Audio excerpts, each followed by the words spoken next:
Hello and welcome to this sample lecture. My name is Tom Hamilton. I'm a lecturer in early modern history in the department here in Durham. That means I work on the history of the 16th, 17th and 18th centuries, especially in France, where I've written about the wars of religion. And my current research interest is in the history of crime and criminal justice. And this is the topic of the sample lecture that I'll give you today. My interest there is especially in what criminal justice sources can do for historians, how we can read criminal justice sources, and especially the kinds of people that historians can access through criminal archives. Typically, in my period, archives are made by elites. Books are owned and read by the literate elite. But I find that in a criminal archive, you can, as a historian, get access to people who otherwise would never appear in the records. They can't read or write. The only time illiterate peasants are asked questions about their lives and have their answers written down often is when they're involved as witnesses or maybe the accused in a criminal interrogation. So I'll introduce in a moment my teaching in this area and give you a brief sample of one of the lectures. So I'll just move over to the PowerPoint slides now. Just to begin with, this is a slide showing you the module handbook, or at least the front few pages of the module handbook for crime and culture in early modern Europe, the module from which this sample lecture derives. The handbook shows that the module is organized into 16 lectures and 7 seminars. The seminars cover key themes in early modern history, such as gender, violence, belief, deviance, and there we read primary sources, especially criminal trials, as well as secondary literature, articles, chapters by historians that situate the debates. The lectures cover a wide range of topics that give the context for those seminars in larger patterns of change in early modern Europe. For example, the decline of violence or the rise and fall of witchcraft trials. Some major issues that structure the period that introduce you to the topics we discuss in more detail in the seminars. This sample lecture comes from the third lecture in the series on the use of printed sources for the history of criminal justice in the early modern period. I mean by this prints like broadsheet images I'll show you in a moment, as well as pamphlets and literature, and the published proceedings of trials sometimes. And these are all sources I'll discuss in a moment. In the lectures, I always begin with a series of key questions. And for this lecture, the key questions include, how can we explain the commercial success of printed reports of crime? Why is crime such a bestseller? And it remains today the best-selling genre of fiction. Who were the audiences for crime literature? How widely read were these sources? And also, and this is what I'll focus on for the next 10 minutes or so, what was the impact of crime literature on its audiences? What effect did it have? How did it shape people's ideas and views of their world? This is a topic I think we can define helpfully with reference to some more recent scholarship, and especially here, the work of the anthropologists, Jean and John Comaroff. They're married. They both work on anthropology and culture in South Africa. They published in 2016 a book called The Truth About Crime, Sovereignty, Knowledge and Social Order. And in that book, they argue, as I've put on the slide here, that ours, meaning 21st century society, after all is an epoch, if not the first, then certainly the latest, in which lawmaking, law breaking and law enforcement are especially critical registers in which societies construct, contest and confront truths about themselves. And this is a way of saying that crime is good to think with. When people write about crime, they show crime programs on television, discuss crime in the newspapers.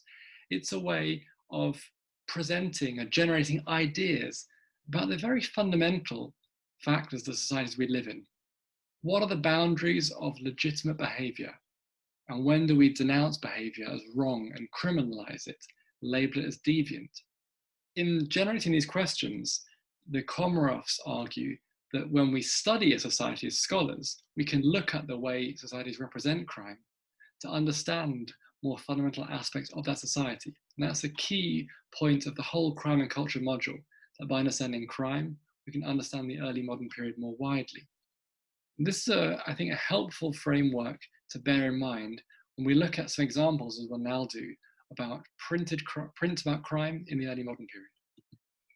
Here's my first example. This is a broadsheet, which means a printed poster about A2 size, called A Shocking, Unheard of Piece of News about a gruesome family murderer named Blasi Endres, who killed his own flesh and blood. This was published in Augsburg in southwest Germany in 1585. And it tells a story of a crime committed by Blasi Endres, who killed his family in Wangen in Württemberg, near Augsburg in southwest Germany. Blasi Endres was a wealthy burgher, and he fell into serious money troubles. He felt like he could no longer continue in his life, and as a result of his troubles, the pamphlet describes in the text beneath the image, he killed his entire family. It was a shocking, sensational crime, and it made headlines at the time. And the image above shows him killing his family and his wife until on the right-hand side of the image, he is hanged and displayed on a wheel in a fairly typical punishment for the most severe crimes in Germany at this time. On the one hand, this is a sensational print that is there to shock and maybe entertain viewers. On the other hand, this is an official document. In the bottom right, it says Das Urteil. Urteil means the verdict, the final sentence of the case. This suggests that the pamphlet is printed at least with the approval of the state. So in terms of thinking about what knowledge it gives us about the early modern period, on the one hand, it shows us the importance of family values. Blasi Endres is the anti-father. He is doing everything wrong. The fact that his crime is so shocking, the pamphlet suggests, reinforces quite how much society should respect the importance of fatherhood and family and looking after your money sensibly, unlike Blasi Endres. Learn from his example, it says. But the pamphlet also says, if you do what he's done, if you commit homicide, family murder in this case, then you will face a punishment, the exemplary punishment by death that it shows on the right-hand side of the slide. So on the one hand, this is an entertaining, sensational image that draws you in to shock you, scare you about the depths of difficulty in society. On the other hand, it is an educational image there to teach its viewers about the consequences of misbehavior. So it's not just there to entertain, it's also there to discipline the population. This is an image from the late 16th century, an era of particularly high homicide rates and a high propensity to violence across Europe. Let's look a bit later to the 17th and 18th centuries and turn to examples from London. I'm showing you here the Old Bailey proceedings, or here the truest news from the sessions of the Old Bailey. The Old Bailey is the central criminal court in London. It covered a jurisdiction of the City of London, as well as the County of Middlesex, which is really the wider area of Greater London around the city. The Old Bailey is remarkable because from the 1670s onwards, it started to print and publish the entire proceedings of its cases, in summary to begin with, and increasingly a full account of all the interrogations that went on in the court. Now this is remarkable. It's a clear development from earlier crime printing, and it gives a much fuller account of what was happening in the criminal case than, for example, the kind of broadsheets I showed you just now with the Blasi Endres case. The Old Bailey was a very public forum for discussing criminal justice.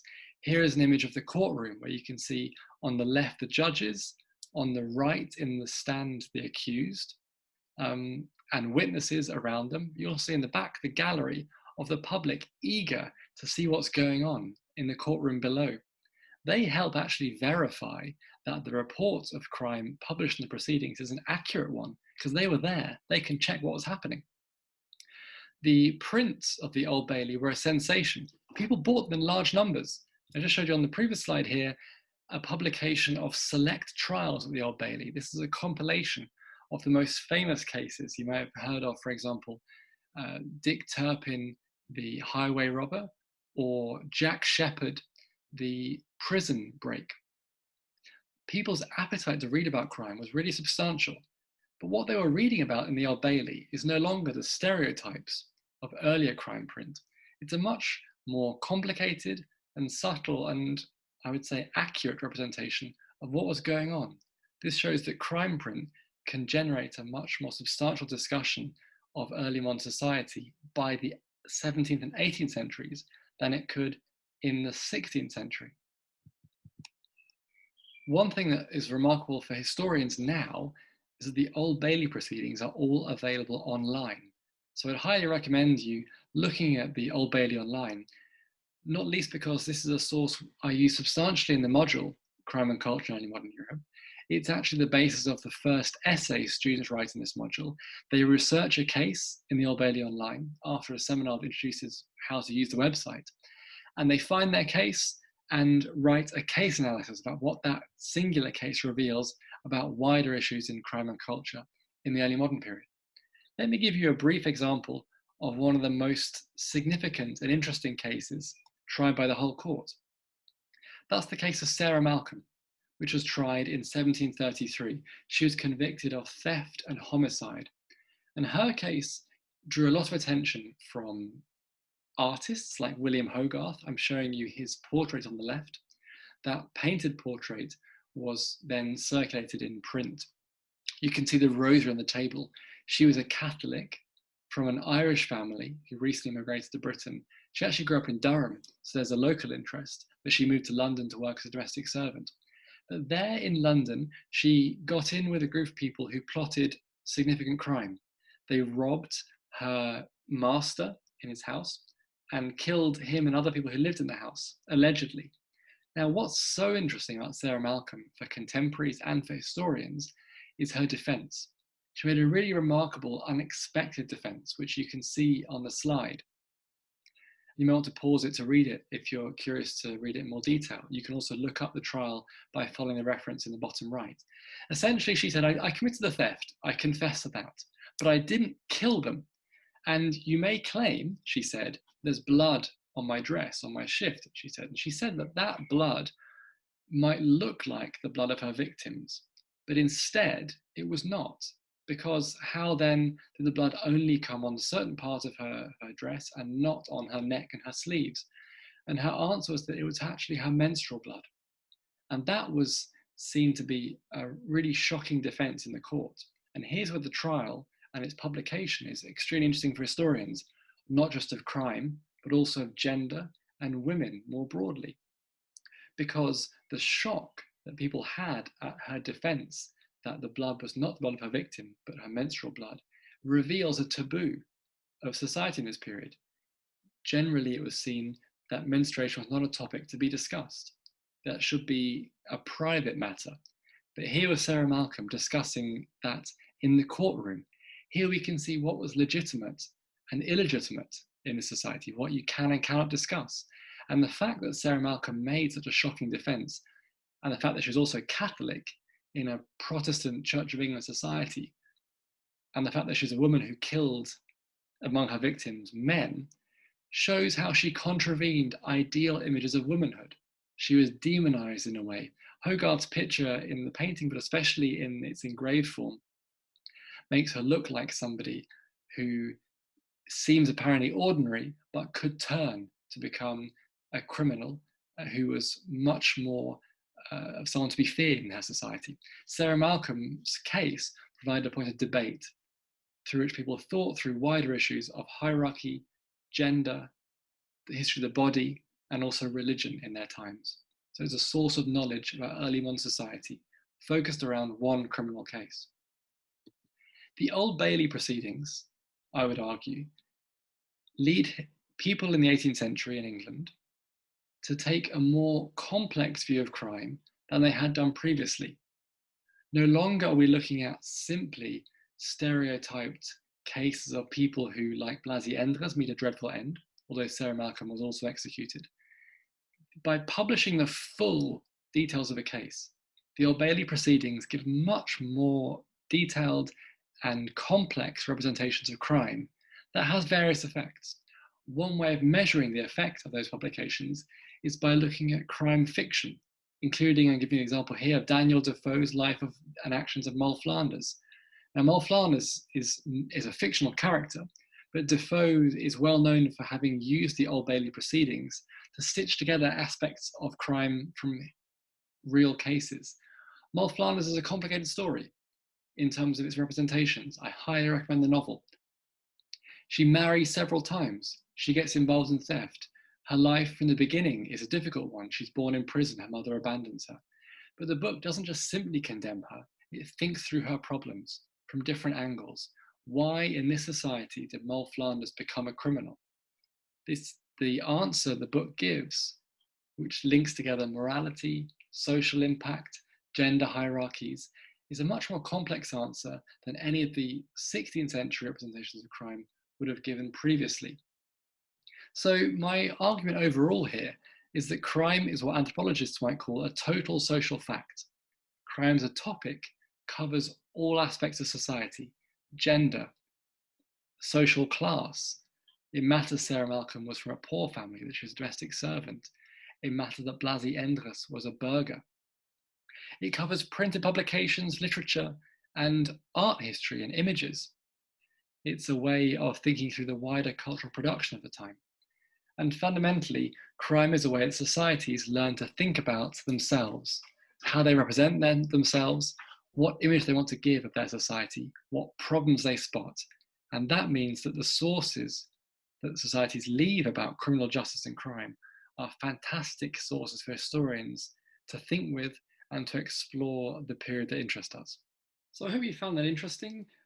Please feel free to email me with any questions you might have. My email address is on the department website, but also it's, if you want to write it down, tom.b.hamilton@durham.ac.uk. And I hope to see you in the department next year. In the first year, I teach a module on early modern European history more broadly called Connected Histories. And hopefully to see many of you in the second year on that crime and culture module. Enjoy the rest of the open day. Thanks.